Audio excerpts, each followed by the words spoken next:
Hello, writers. If you're starting to world build and you're freaking out a little bit because you don't know where to start, you are in the right place. If you're new here, and you would be new here because this is the very first video that I'm recording, I'm Rita.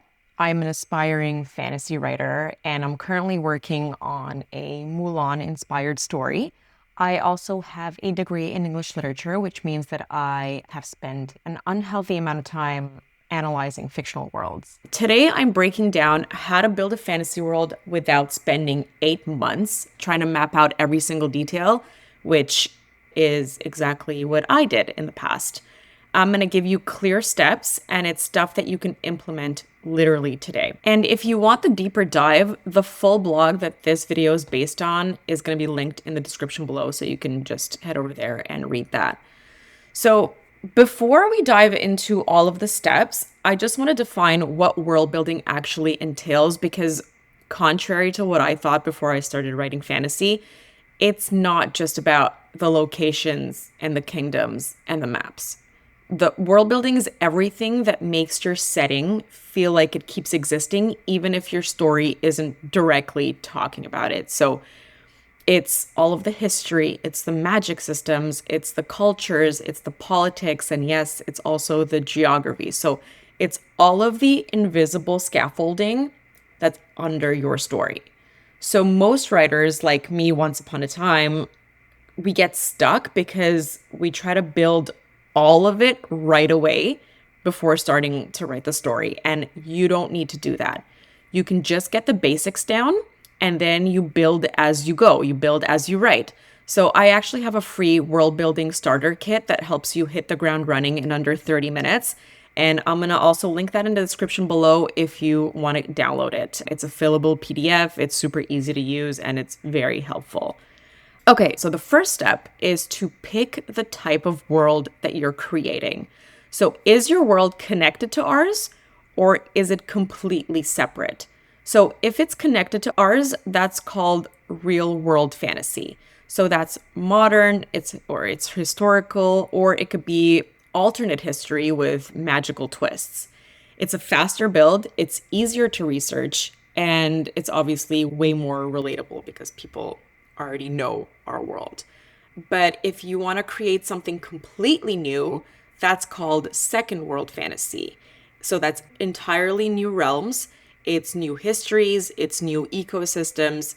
You have way more freedom, but obviously it's also way more work, but it's also a lot of fun. Obviously, there's no right or wrong choice here. You just want to be clear on what kind of story that you want to write and what type of setting that it's in. And then the second step is to choose your core premise. So this is probably the most important thing. It's the one big idea that shapes everything else. And you can figure this out by just asking yourself what if questions. So for example, what if sunlight is poisonous? Or what if magic drains the environment? So that single question becomes the ripple that affects your culture, your politics, conflict, everything. So if you're going to do one thing today, nail your premise. And then step 3 is to build your physical world, but with a caveat. So you don't need to build like a token level map before you write chapter 1. You don't need to figure out every single country or territory or city in your world. You just answer like, where does the story actually take place at the beginning? What is the climate like over there? What natural barriers shape travel or conflict around that territory? You can also ask, like, are there any sacred or off-limit places? Just basic things. Don't map out the entire globe.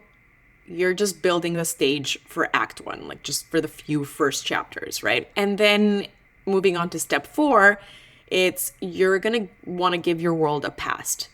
Again, you don't need a 10,000 year history here.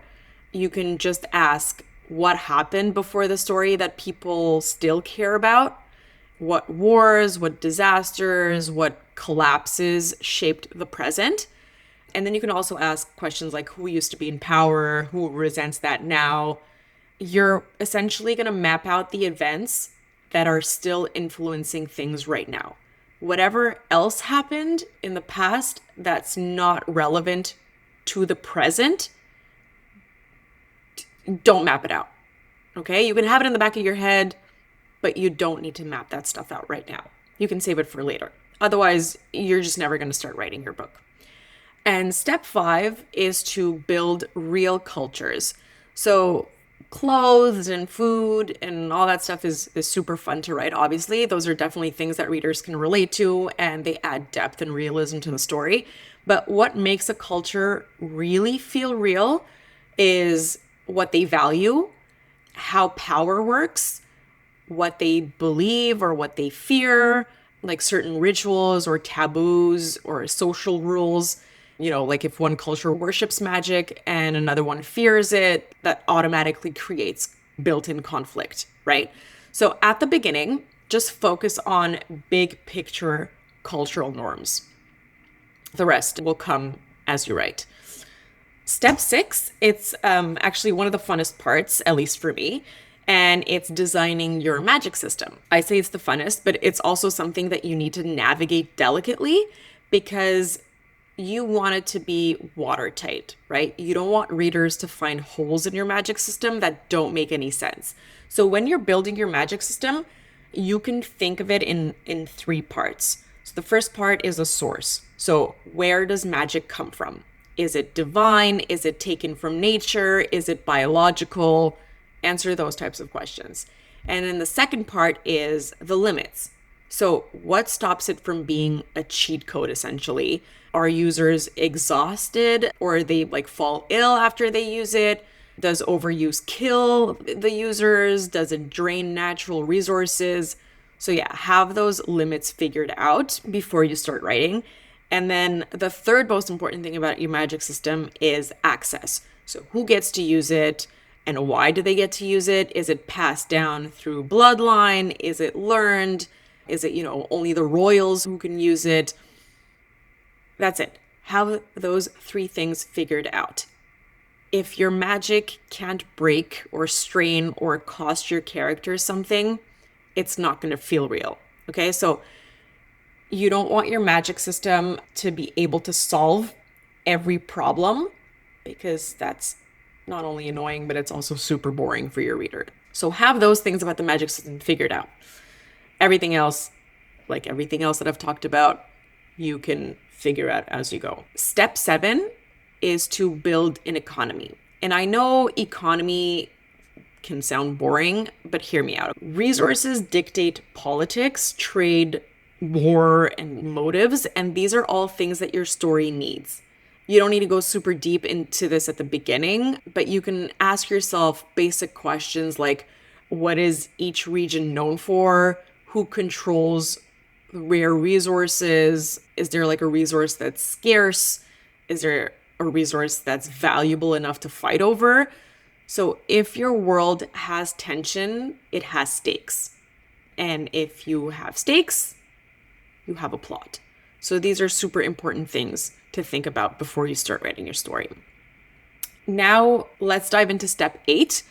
And that is building your geography. And you absolutely do not need to draw an entire world map to use geography well. You only need the handful of features that actually touch your story right now.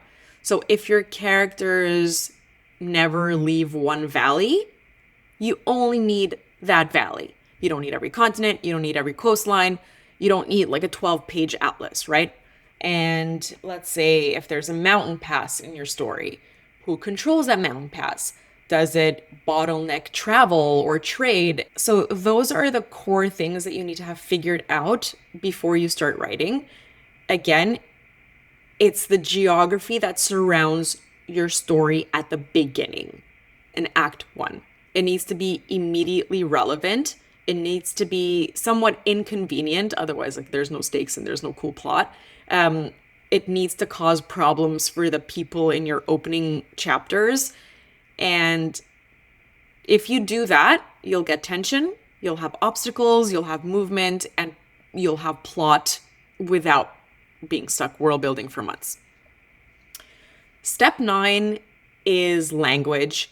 And I want to preface this by saying that it is absolutely not mandatory, okay? If your characters are all from the same place and they all speak regular English, that's fine. There is no need to create like a full conlang unless you want to.